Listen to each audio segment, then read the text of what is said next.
Amen, Seigneur. Tu nous ressuscites chaque jour. Alléluia, Alléluia. Au nom du Père, et du Fils, et du Saint-Esprit. Amen. Bonjour, chers frères et sœurs. Christ est ressuscité. Il est vraiment ressuscité. Alléluia, Alléluia. Bienvenue dans ce quotidien Jésus numéro 156.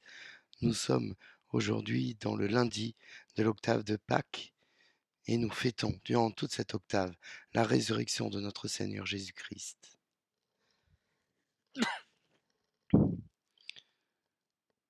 Aujourd'hui encore, nous prions pour la petite Alba qui a seulement quelques mois de vie et qui est atteinte d'un cancer.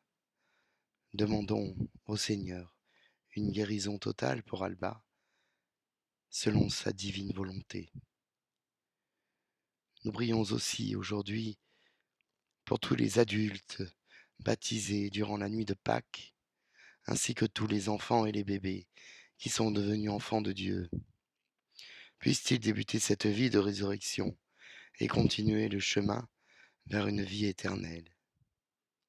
Prions aussi pour nous, pour toi, pour moi, qui sommes déjà baptisés, membres de cette communauté, chrétiens de l'Église universelle, afin qu'en ces jours de Pâques, les promesses de notre baptême soient ravivées dans notre cœur, dans notre vie. Oui, espérons et bénissons le Seigneur, il est bon, éternel, et son amour, en lui rien n'est impossible.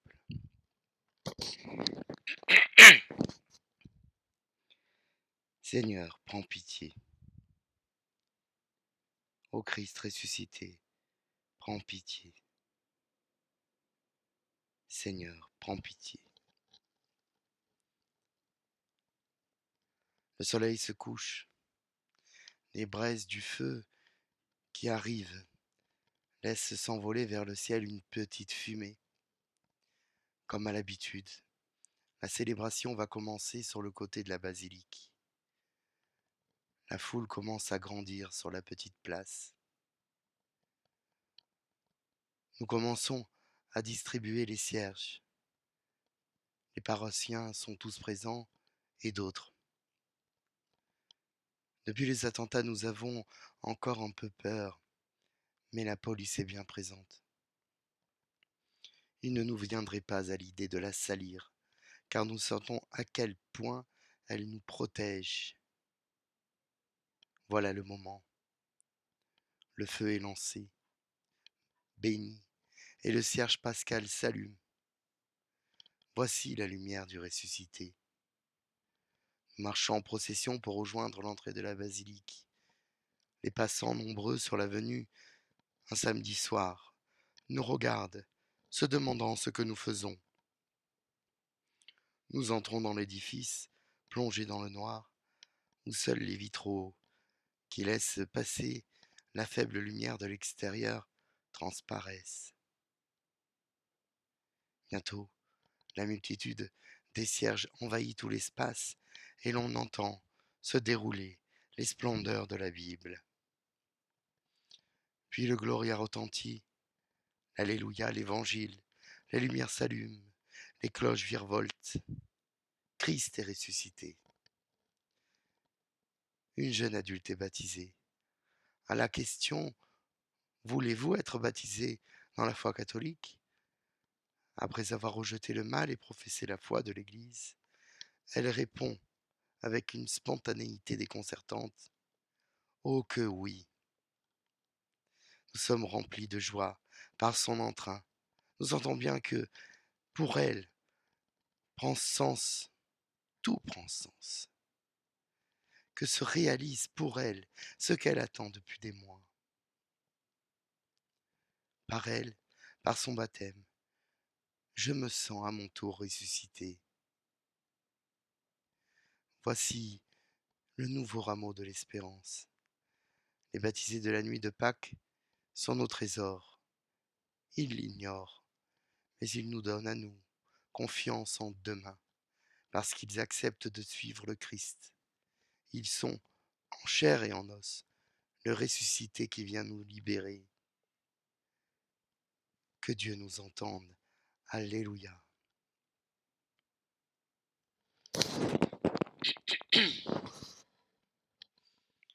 Aujourd'hui, la liturgie nous donne de lire le passage des Actes des Apôtres,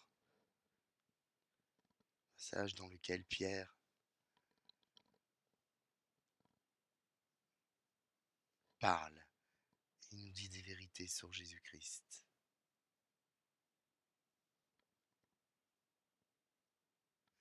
Nous lisons dans l'évangile de Jésus-Christ selon saint Matthieu.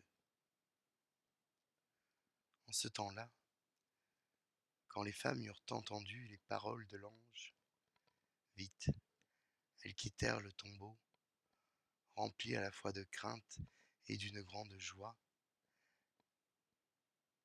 et elles coururent porter la nouvelle à ses disciples. Et voici que Jésus vint à leur rencontre et leur dit : « Je vous salue. » Elles s'approchèrent, lui saisirent les pieds et se prosternèrent devant lui. Alors Jésus leur dit : « Soyez sans crainte, allez annoncer à mes frères qu'ils doivent se rendre en Galilée. C'est là qu'ils me verront. » Tandis qu'elles étaient en chemin, quelques-uns des gardes allèrent en ville annoncer au grand prêtre tout ce qui s'était passé.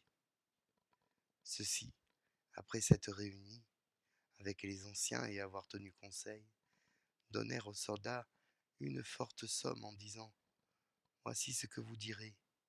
Ces disciples sont venus voler le corps la nuit pendant que nous dormions. Et si tout cela vient aux oreilles du gouverneur, nous lui expliquerons la chose et nous vous éviterons tout ennui. » Les soldats prirent l'argent et suivirent les instructions. Et cette explication s'est propagée chez les Juifs jusqu'à aujourd'hui. Nous acclamons ta parole.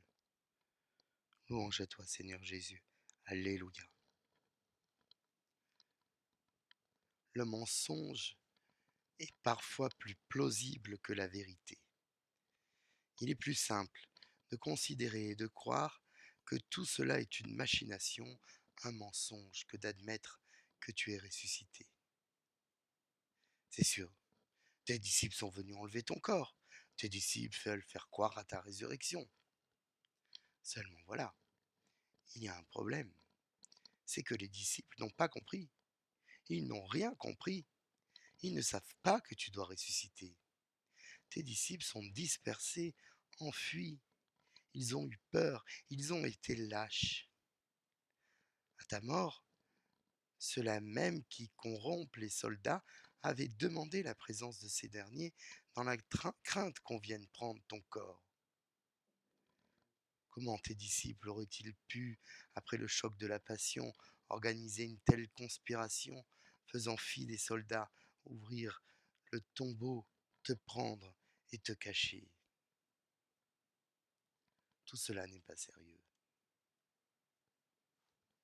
Lorsque les saintes femmes viennent au tombeau, elles découvrent qu'il est vide, et les anges leur disent que tu n'es pas là, mais que tu es ressuscité. Et toi, tu arrives, tu apparais dans tes vêtements blancs.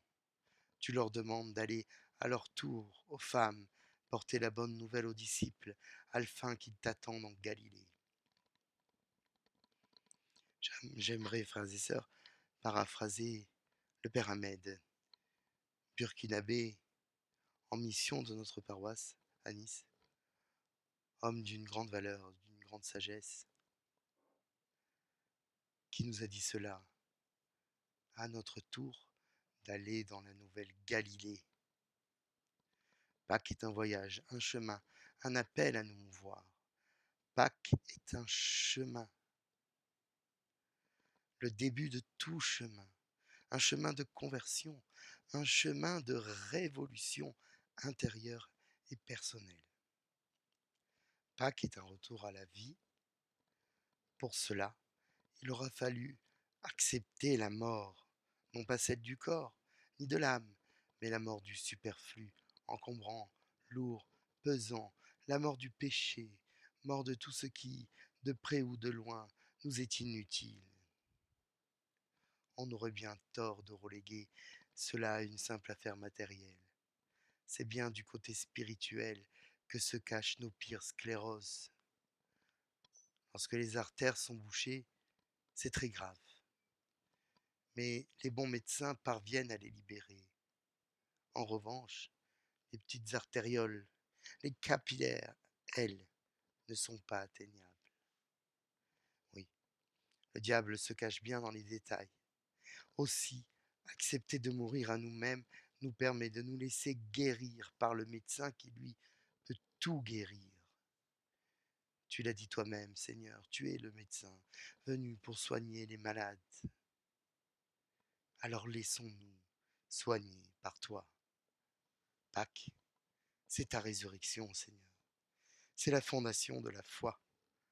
Un chrétien qui ne croit pas que tu es ressuscité, vraiment ressuscité, peut difficilement garder le nom de chrétien. C'est une vérité immuable et incompressible. Dans cette résurrection, tu nous emmènes avec toi. Tu viens nous chercher dans nos Galilées, que sont nos petitesses, nos péchés. Nous sommes là où nous sommes, certains dans les églises, d'autres dans les hôpitaux, d'autres dans les rues, d'autres encore dans les prisons, d'autres aussi dans la guerre. Tu viens nous chercher pour que nous ressuscitions avec toi, en toi et pour toi. Bien évidemment, tu es ressuscité une bonne fois pour toutes, mais par la grâce de la liturgie et des sacrements, tu nous permets de la vivre, cette résurrection, au présent et au futur, et tous les jours de notre vie si nous l'acceptons. Amen, Seigneur. Tu nous ressuscites chaque jour. Alléluia. Alléluia. Prions. Dieu, qui agrandit toujours ton Église en lui donnant par le baptême de nouveaux enfants, accorde à tes fils d'être fidèles toute leur vie aux sacrements qu'ils ont reçus dans la foi. Bon lundi de Pâques, chers amis, bonne octave de Pâques. Durant 8 jours, jusqu'au dimanche de la miséricorde, nous allons fêter Pâques comme au dimanche de Pâques. Tel est le sens de l'octave pascale. 8 jours pour nous rappeler que tu es ressuscité, vraiment ressuscité, vivant, vraiment vivant, avec nous, vraiment avec nous. C'est ça notre foi, c'est ça l'Église et son espérance. Ensemble, demandons au Seigneur, à Jésus ressuscité et au Père de nous bénir et de nous combler de sa grâce pascale, au nom du Père, du Fils et du Saint-Esprit. Amen. Bonne journée et à demain.